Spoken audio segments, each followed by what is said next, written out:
Neste momento, Deus, através desta emissora, leva até você mais um programa de fé, com mensagens, hinos e orações a seu favor.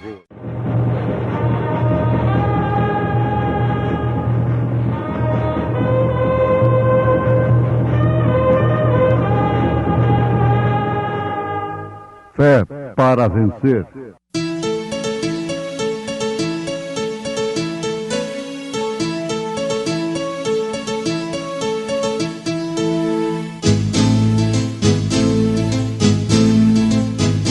Mensageiro, Deus enviou seu profeta, seu profeta Este som de alarido retumbando está, E as águias de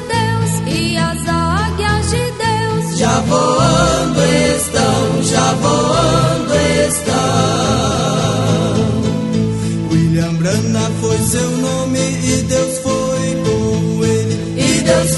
com ele. E a coluna de fogo sempre lhe seguiu. A palavra ele pregou, com fidelidade. Quem tem ouvidos, ouça o que o Espírito diz às igrejas. Ao que vencer, dar-lhe a comer da árvore da vida que está no meio do paraíso. Quem tem ouvidos, ouça o que o Espírito diz às igrejas. Ao que vencer, dar-lhe a comer da árvore da vida que está no meio do paraíso de Deus. Então, ouvintes, sem dúvida alguma já sabemos que árvore da vida é esta. É o Senhor Jesus Cristo. A árvore da vida, indiscutivelmente, nas Escrituras, se refere a uma pessoa. E esta pessoa é Jesus Cristo. Agora, vale a pena nós relembrarmos sobre o que o Espírito está falando às igrejas. E que isto está no plural, não no singular. O Espírito não mandou a João escrever isto para uma igreja local em Éfeso. Nem tampouco era somente para a primeira era da igreja. É para todas as eras da igreja. Porém, esta é a igreja de princípios. E assim é como foi no livro de Gênesis. O que começou no Gênesis é a verdade através da palavra inteira e finalmente termina em Apocalipse. Assim sendo, esta igreja começando em Atos dos Apóstolos, que são atos do Espírito Santo, é o plano de Deus para todas as eras, até que termina na era de Laodiceia. Então, igrejas está se referindo a eras da igreja. Veja-o cuidadosamente. Cada era deve tomar cuidado, porque o que está aqui é somente o começo. Aquela árvorezinha que tem sido semeada crescerá através das eras. Esta, pois, é uma mensagem para todo cristão, de cada era, até que Jesus volte. Sim, assim é porque é o Espírito Santo falando. E quando o Espírito Santo fala, quem tem ouvidos para dar atenção, para atender o que ele fala, diz amém. Amém quer dizer, assim seja. Vale a pena nós também notarmos o seguinte: que Jesus Cristo não tem igrejas. Ele não tem esposas. Davi é um tipo perfeito de Cristo nas Escrituras. Ele teve mulheres. Ele teve 500 mulheres. Mas isto aponta, até então apontava, para a igreja de Nosso Senhor Jesus Cristo, que é composta de milhares e milhares de membros levantados, manifestados em todos os seus 7 períodos, 7 eras desta igreja. Então, Davi tinha uma pluralidade de mulheres. Ele tinha um plural. Ele não tinha somente uma mulher. E o Espírito está falando às igrejas, se referindo justamente às eras. Jesus Cristo tem somente uma igreja. Ele tem somente uma esposa. Esta é mencionada na própria Escritura e neste mesmo Apocalipse. O Espírito e a esposa dizem: ora vem, Senhor. Então está mais do que confirmado de acordo com as Escrituras. Jesus Cristo não tem igrejas, não tem esposas, mas sim uma esposa. E você é um membro deste corpo, desta esposa de Cristo. Se é que o seu ouvido tem prazer de ouvir o sussurrar deste noivo, o sussurrar deste esposo em seu ouvido, então você não é aquele tipo de igreja que precisa de gritos, não é aquele tipo de esposa que precisa de gritos, de violência para obedecer, para atender. É apenas um sussurrar. No seu ouvido é a voz do noivo, é a voz do esposo, é a voz do Espírito Santo. E bem-aventurado é aquele que tem ouvidos para ouvir o que o Espírito diz às igrejas. Isso resulta em uma recompensa que já temos analisado juntos. Essa recompensa vem ao que vencer. O Espírito fala às igrejas, mas a recompensa vem no singular, ao que vencer. Ao que vencer, dar-lhe-ei a comer da árvore da vida que está no meio do paraíso de Deus.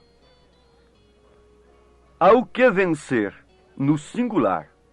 Isso se refere a você individualmente, particularmente, que está se alimentando não de uma doutrina mesclada, misturada com credos, dogmas, interpretações da serpente, que foi o primeiro intérprete da palavra de Deus. Lá no Éden foi a serpente, para a queda da humanidade. A interpretação da palavra de Deus causou queda. A interpretação natural, bem entendido. E Pedro, mais tarde, fez menção disto, que essas interpretações pervertem as Escrituras para a condenação daqueles que são usados para tal fim. E daí então surgir aquilo que Jesus declarou, denunciou enfaticamente nas Escrituras, chamando aqueles líderes de cegos. Ele disse que um cego guiando outro, ambos cairão no buraco. Isto porque não estão se alimentando da árvore da vida.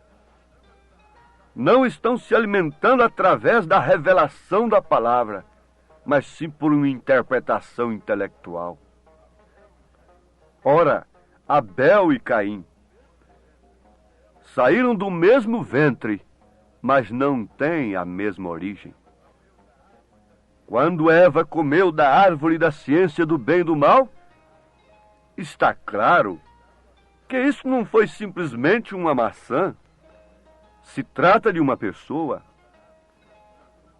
E Satanás encarnando na serpente, que tinha inclusive faculdade para falar. Estava entre o chimpanzé e o homem. E era dos mais belos de todos os animais. Introduziu a sua semente em Eva. E quando Adão a conheceu,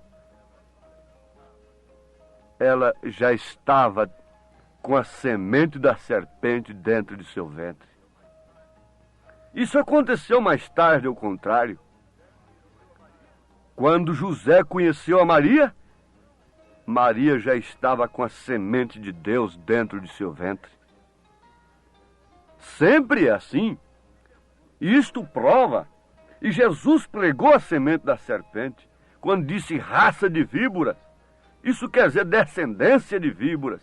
E ele falou declaradamente, como João Batista também, serpentes. Ele chamou aqueles líderes religiosos de serpentes, de raça de víboras. Agora você diz, mas aqueles líderes foram cegados por amor dos gentios. Mas como que Deus não cegou os olhos de Pedro? Pedro era um judeu. Deus ia escolher uma semente original sua para cegá-la? Não, absolutamente não. Agora você está vendo a verdade. Existem duas árvores. Estavam ali duas árvores no jardim do Éden. E Deus traria seus filhos pela palavra falada.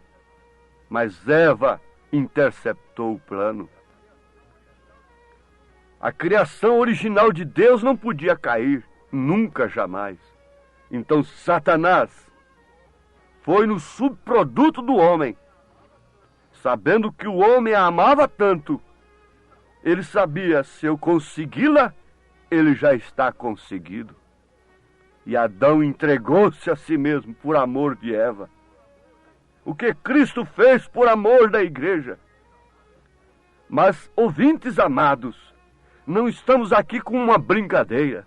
Não estamos aqui adquirindo fama, popularidade e posição e com a intenção de fazermos uma grande obra para Deus. Estamos aqui, enquanto Deus nos permitir, para encararmos estas verdades à luz da palavra. Há duas sementes na terra. Joio, disse Jesus que foi o diabo quem semeou. E semeou aonde? De onde veio a primeira prostituta? Jamais existiria a segunda sem que houvesse a primeira. Jamais haveria o segundo assassino sem que houvesse o primeiro. Porque Caim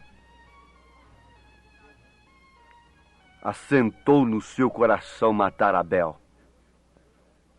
Oh, que semente tremenda! Isso explica que Satanás, não podendo de maneira alguma destruir a Deus, se lança contra a semente de Deus. Isso é um avanço, isso é uma manifestação de semente. Não podendo destruir a Deus, se lança contra a semente de Deus. E é o que ele tem feito durante todos os séculos e tem feito muito especialmente durante as eras da igreja. Mas aqueles que têm se alimentado desta árvore da vida, que é o Senhor Jesus Cristo, que deu-se a si mesmo por amor desta segunda Eva, desta esposa querida, estes têm vida eterna, porque está escrito assim, e está manifestado assim, porque desde o Éden sempre houve uma semente que morreu pela verdade, por causa do culto verdadeiro. Caim e Abel, ambos estavam cultuando a Deus, e o altar de Caim era muito mais bonito do que o de Abel. E por que Abel morreu? Que mal fez ele a Caim? Nada. Que mal fizeram os profetas? Eles não fizeram nenhum mal. E a história diz que Maria Madalena saiu batendo em seus peitos com sinal de protesto, gritando nas ruas. Que mal fez ele? por que ele está sendo morto nesta hora? E durante as eras da igreja, nós perguntamos ao senhor Constantino, lá em 325 anos, senhor imperador, que fizeram estes cristãos verdadeiros? Porque não quiseram comer desta árvore misturada?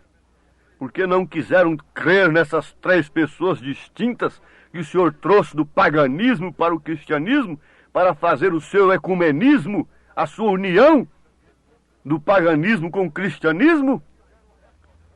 Porque eles não quiseram retornar, não quiseram sair do batismo em nome do Senhor Jesus Cristo?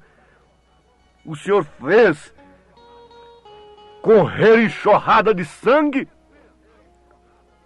Que fizeram esses cristãos contra Roma? Para que ela massacrasse, como Caim fez com Abel, para que fizesse derramar o sangue que clama e clamará até o dia de juízo contra ela? Há um juízo de Deus sobre esta coisa. A Bíblia diz que o sangue de Abel clama, e o sangue desses cristãos também clama, e há de clamar sobre essa assassina. Mas o que acontece? Se você começa aí a comer dessa fruta, desses frutos, porque faz bem daqui, um bem social daqui, outro bem dali, você nunca perceberá o seu veneno mortífero do mal que ela faz. A Bíblia diz: apegai ao bem e aborrecei o mal. Mas como se pode apegar ao bem e aborrecer o mal? Como se pode usufruir de benefícios, de obras sociais, e depois aborrecer sua doutrina? Se você está se beneficiando desses dons, do uso dos dons espirituais, que esses falsos obreiros estão usando sem se afastarem da iniquidade, Mateus 7, versículo 21, 22, 23. Fique sabendo, você está obrigado a comer também sua doutrina. Se você recebe uma cura através de um falso obreiro deste, você está obrigado a comer o fruto desta árvore. Você está obrigado também a comer a sua doutrina. Você está obrigado a se batizar no batismo dele.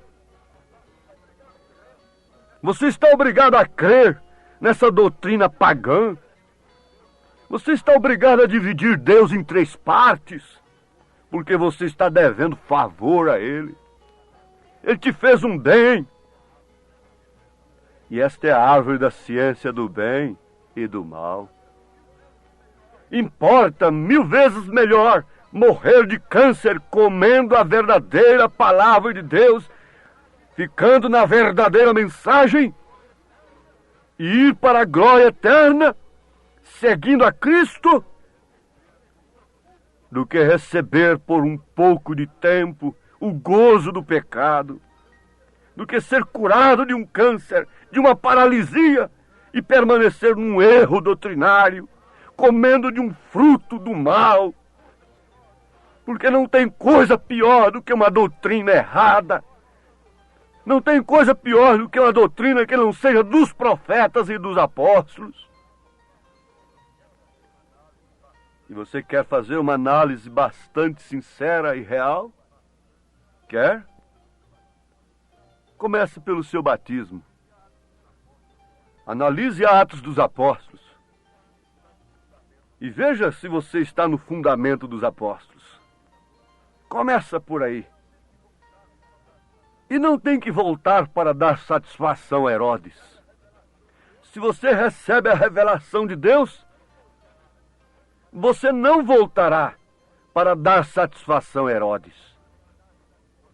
Herodes disse: quando vocês virem um menino, então vocês voltem aqui e me digam onde está esse rei dos judeus, que eu quero ir adorá-lo também. Oh, Herodes quer adorar o rei dos judeus, não é?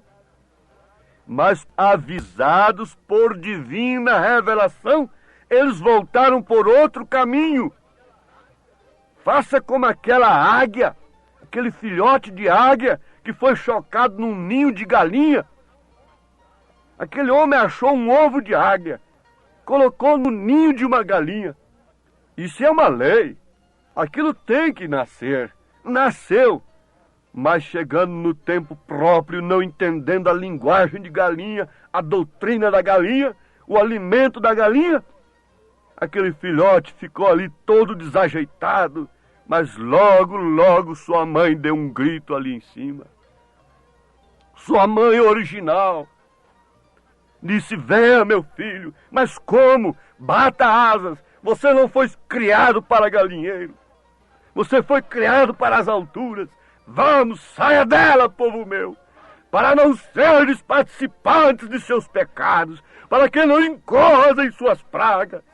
Venha, filho meu, seguindo a Cristo. Ai, Jesus.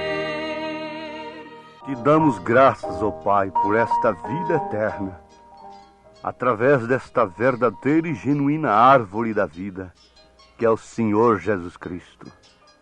Cremos nesta mensagem, cremos na Tua palavra, e não importa quanto bem nos queira fazer a árvore da ciência do bem e do mal, nós, como filhos de Deus, queremos nutrir as nossas almas, os nossos espíritos, com esta palavra original, a palavra do Senhor, vinda da eternidade para os filhos do Senhor nesta hora, neste século final da história do pecado, da humanidade, de Satanás. Ó Deus, dá-nos corações puros, renova em nós espíritos retos, não nos lances fora da Tua presença, nem retires de nós o Teu Espírito Santo, em nome de Jesus Cristo. Amém, Senhor. Amém.